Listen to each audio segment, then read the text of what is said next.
Fala galera, tudo bem? Hoje estou aqui para vocês para a gente estar apresentando um tema relacionado a um livro que eu li, acabei de ler ele ontem, que é voltado mais para o investidor iniciante, de uma parte, ele parte de uma teoria bem simples de investimento, onde que a gente vai comparar somente a sua idade com alguma montagem de carteira. Eu estou falando desse livro aqui, olha, O Investidor de Bom Senso, do John Bogle.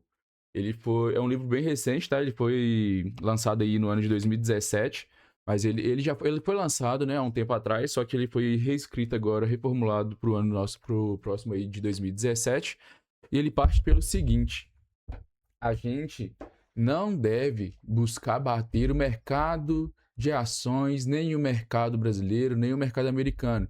Porque quem corre atrás de bater esse mercado são os analistas, são as pessoas que trabalham exatamente com isso e nem sempre eles têm sucesso. Esse livro, ele preza para a gente fazer o básico bem feito. Do que eu estou falando? Investir em fundos que realmente agregam todas essas ações, todos esses títulos de dívida, em vez da gente escolher um por um. E é isso aí que eu vou estar mostrando para vocês hoje. Porque ao invés da gente escolher somente a gente decidir na mão, a dedo, quais são ações que nós vamos colocar na nossa carteira, por que a gente não pode fazer dessa forma? Por que a gente não pode seguir a fundo os seus títulos indexados? Então, eu não estou falando que é errado, tá? A gente fazer dessa forma. Eu, particularmente, também eu gosto de escolher as minhas ações a dedo. Inclusive, vocês podem ver aqui, ó. Tô com algumas ações bem em alta e outras bem em baixa também, acontece.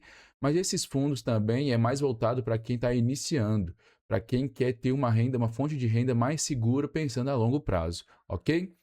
Então vamos lá. Qual que é o princípio desse livro?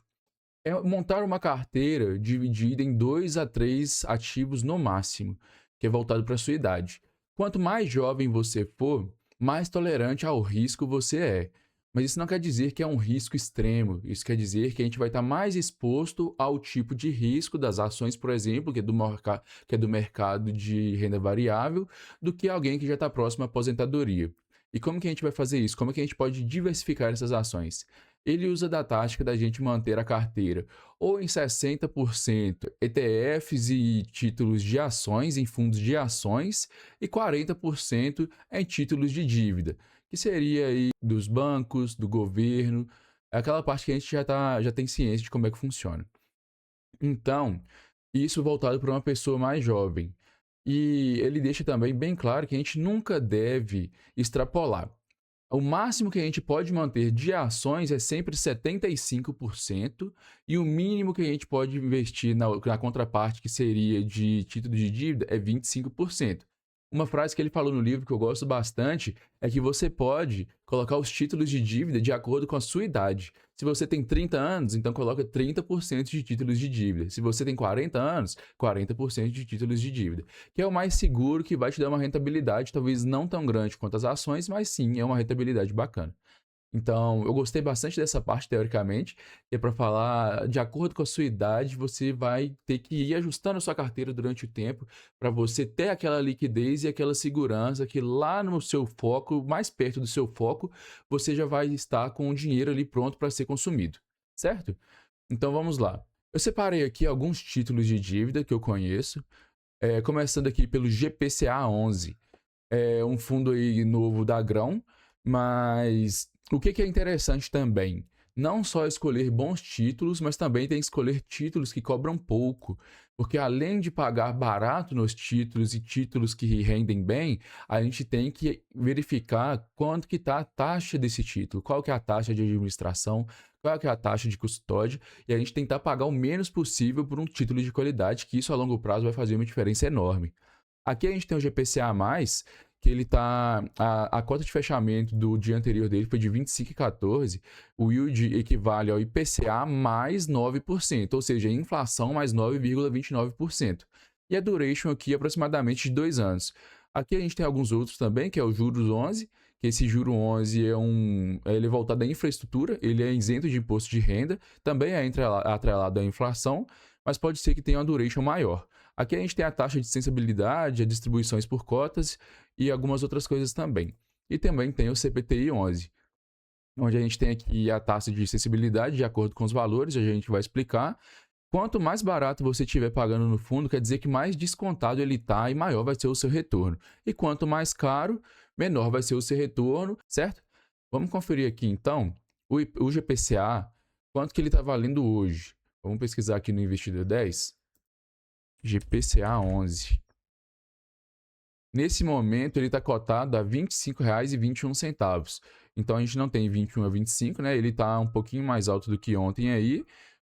A média de 0 base points, a gente pode igualar ele mais ou menos entre essas duas casas aqui. Então agora ele estaria te pagando aí em torno de IPCA mais 9,07 a 9,18. Você estaria pagando mais caro por ele.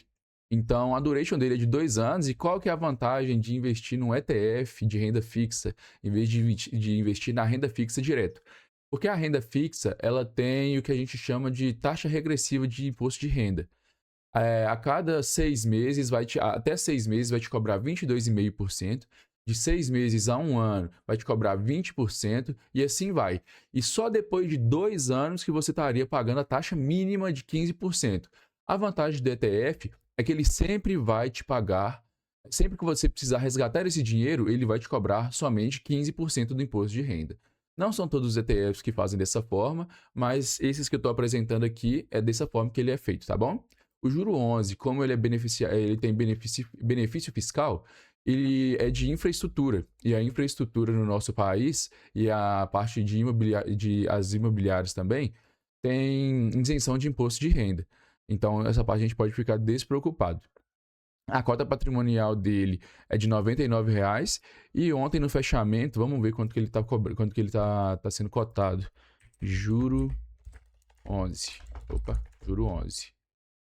Ele está sendo cotado a 96,65, 96,71, atualizou aqui agora. Ou seja, ele está mais barato do que o valor patrimonial dele. Então a cota de mercado está dando uma distribuição aí de 50% e a gente está comprando ele descontado. E o CPTI também é a mesma coisa, tá bom? Ele é um fundo indexado a IPCA+, e vamos ver quanto que ele está cobrando aqui da gente. CPTI 11.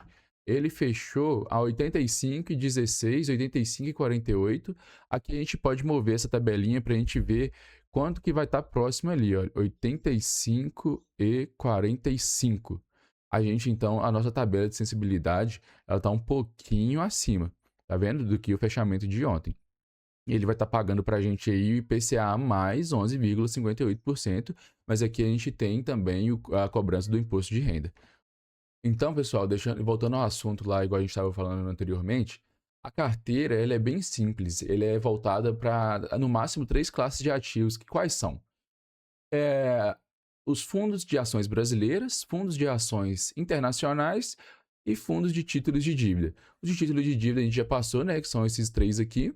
E agora, os fundos indexados para ações, eu deixei uma lista aqui no Google para a gente, que são as mais interessantes. Hoje, as que replicam o índice brasileiro, que é o Ibovespa, a gente vai ter o BOVA11 e o IBOV11. São títulos que vêm acompanhando o nosso mercado. Só a gente está comprando ele diversifica a nossa carteira. E como separar qual que eu devo escolher? Então, eu recomendo separar pela taxa de administração, verificar o desempenho dos dois, se os dois estão próximos ali, e ir atrás do que tem um retorno maior com menos custos, que seria com a taxa de administração mais baixa. O SP500, a gente tem 2 opções também, que é o SPXI, o SPXB e também aqui, né, o IVVB11, que são cotados em valores diferentes, também tem administrações diferentes e os rendimentos são parecidos. Igual eu vou te mostrar aqui, o IVVB11, ele está cotado hoje a R$ 438,00 e a variação dos últimos 12 meses foi 14,91. Eu não sei se aqui vai ter a taxa de administração dele, mas não tem. Mas 14,91 a R$ 439,00. Vamos ver agora o SPXB11, que ele é mais barato, mas ele também replica a Bolsa Americana. Ele está cobrando aqui hoje da gente o valor de 17,36 e a variação nos últimos 12 meses foi até mais alta do que o IVVB11, foi de 17,41%. Mas como ele replica lá o SP500, ele também é um bom estágio para quem quer dolarizar a carteira, ok? E também voltado para os fundos de ações brasileiras, a gente tem o BOVA11,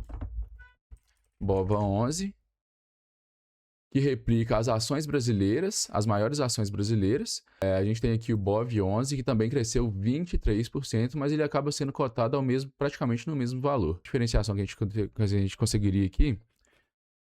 Aqui, ó, a gente tem aqui, ó, com taxa máxima aproximadamente 0,10% ao ano.